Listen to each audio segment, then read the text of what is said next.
Dr. M.A. Saleem, IPS Director General of Police CID Karnataka, to kindly do the honor of addressing the gathering. He's somebody who's extremely busy, but he's taken time out to be with us.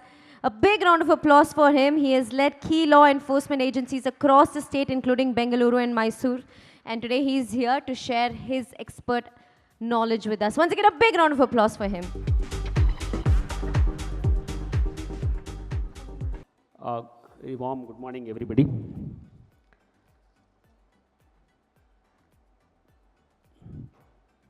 Dignitaries on the dais,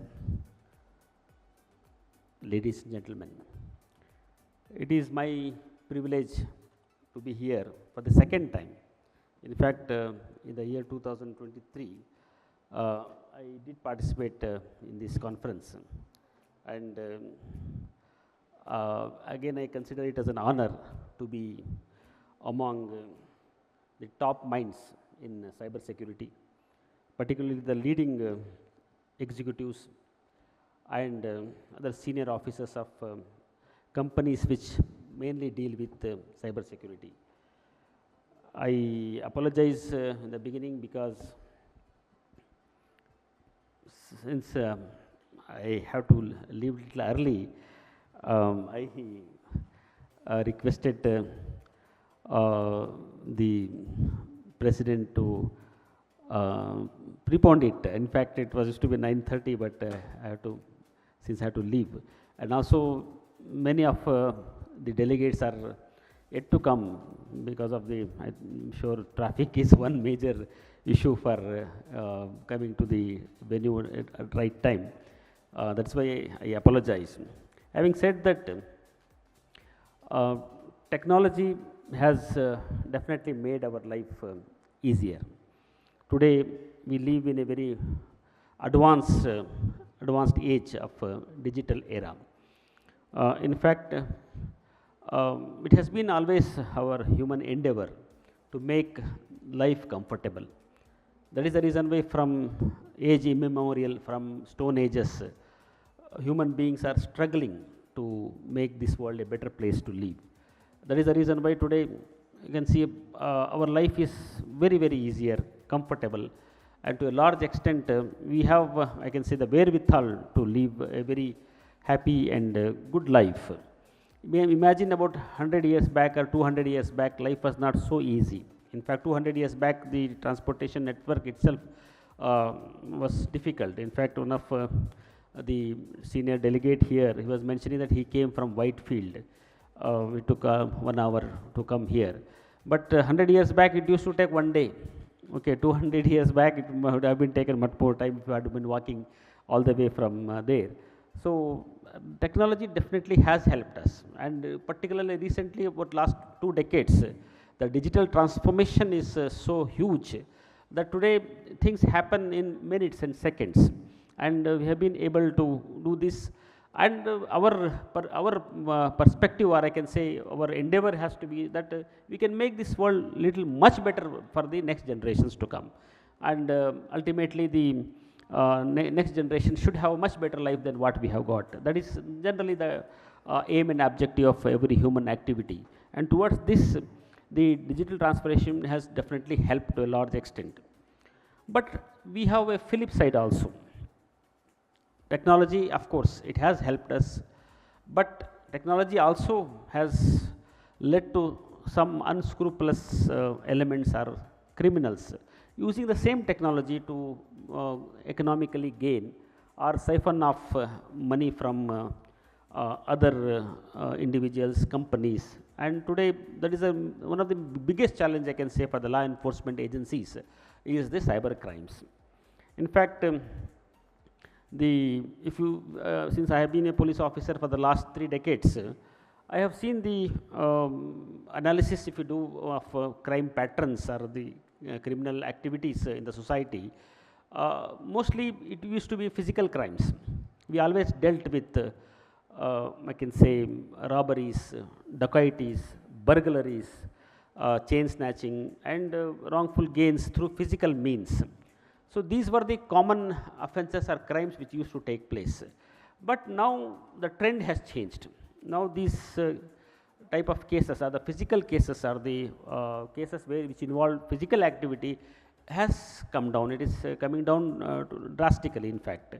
Whereas it has been replaced by the cyber crimes. And today, Bangalore city, our percentage of cyber crimes to the total crime is almost 28%. So 28% of the total crimes or the offences which are registered in Bangalore city are cyber crimes, and across the Karnataka it is around 12%. So we can imagine the magnitude of the cyber crimes, which is taking different forms and different shapes. A few years back, the cyber crime means only some hacking of bank accounts or pilferage through credit cards, or those financial transactions manipulations, that used to be the modus operandi for cyber criminals.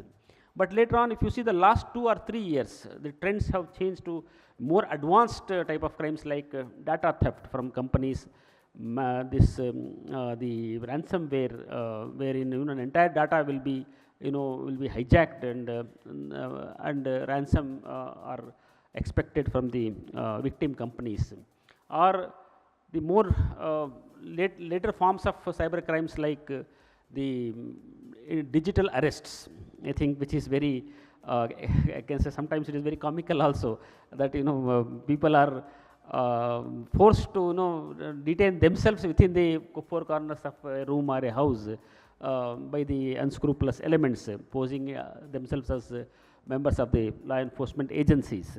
And also the investment frauds which are happening today, the job frauds. So totally now we have totally analyzed now the total different type of cyber crimes are now 46. The Criminal Investigation Department of Karnataka, we have analyzed, and now totally there are 46 different type of cyber crimes. But at the same time, the law enforcement agencies or the police department also has to gear up to combat this menace of cyber crimes. In fact, Karnataka has been forefront, because Bangalore particularly, since it is a Silicon Valley of India, and where a lot of software companies are there, and a lot of startup companies are also, it sometimes also called as the startup capital of the country. So here, I think government and police department has taken a lot of initiatives. Way back in the year 1999 itself, the cyber security policy was envisaged by government of Karnataka. And first cybercrime police station exclusively for cyber crimes only was established in the country in Bangalore way back in the year 2001 in CID Karnataka. So subsequently, since this nature of these crimes are so sophisticated, that in order to do some capacity building for officers or train the officers to combat these crimes, the training started with NASSCOM, one of the important body of software companies, which generally looks after the security aspects of the software companies. Through their assistance, we started way back in 2007 training for police officers, and subsequently in the year 2019 we started the CCITR, that is a cybercrime investigation, training and research, which is a collaborative project with the help of DSCI, that is Data Security Council of India, which is part of NASSCOM, and Infosys Foundation. So today we have been able to train almost 46,000 police officers, not only from Karnataka but also from the neighboring states, and also some important central investigation agencies also. And in fact, we have trained the judicial officers also, because ultimately when the police investigates the cases and presents the cases for in the courts for prosecution, the members of the judiciary should also be aware of the intricacies of the evidences which have been collected, and to appreciate those evidences, and it is very important that they also be trained. So we have been able to train almost entire judicial officers of the entire Karnataka state in the last 2 years in 40 batches. So these are the different steps which have been taken. Apart from the one police station which was started in 2001, today we have 45 cyber police stations across the state, which deals exclusively only with cyber crimes.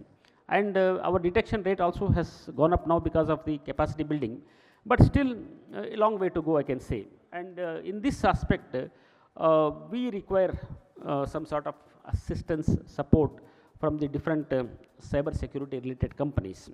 So forum like this, or the seminars or conferences like this, will definitely help us to evolve strategies to combat the crimes and make our individuals as well as companies much more safer from the digital frauds point of view. So I request all the delegates here, esteemed delegates, to kindly ponder over how to how you can contribute or how can you help during the deliberations to support the law enforcement agencies, particularly the state police organizations, in combating these crimes. I think I will be in touch with the organizers after the conference, and I would like to have some sort of an overview of all the suggestions or recommendations which will come from these deliberations, so that together police department, law enforcement agencies and other police organizations, as well as the chief executives of different cyber security companies can together we can counter these menace. And lastly, I just wish you all the best for this next 2 days, and I hope that you will have fond memories of the conference as well as the beautiful city of Bangalore. Thank you very much. Ladies and gentlemen, can we have a big round of applause for Dr. M.A. Saleem, IPS Director General of Police, CID Karnataka. Thank you so much, sir. You were humble enough to apologize to us, but we are humbled and honored to by your presence here today. Thank you for joining us, though you have a really busy schedule ahead of you today. I'm going to request Navneethan, sir, to go ahead and felicitate him. Give him a small token of our appreciation.